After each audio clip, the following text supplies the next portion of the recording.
Защо, ако имате електрически автомобил, е по-добре да го зареждате в къщи на битов ток? Има различни зарядни станции, на които може да зареждате автомобила си.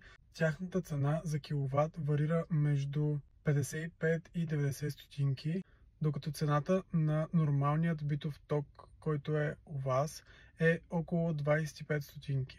На 100 км за зареждане в къщи излиза около 3 лева, за зареждане на станция излиза поне 3 пъти повече. В дългосрочен план на вас би ви излизало много по-изгодно да зареждате в къщи колата си, а и освен аспекта, който е с финансовата част, друго удобство е това, че няма да се притеснявате дали ще имате достатъчно ток да изкарате деня, особено ако карате предимно градско. Успявам да зареждам колата с около 30% за около 8 часа. Тоест, ако на ден съм изразходил по-малко от тези проценти, аз съм сигурен, че на следващия ден ще имам пълна батерия и няма да имам от какво да се притеснявам, няма да трябва да мисля допълнително за това да отида да я заредя, а тя вече ще бъде заредена и мога веднага да тръгна и да започна да си върша задачите.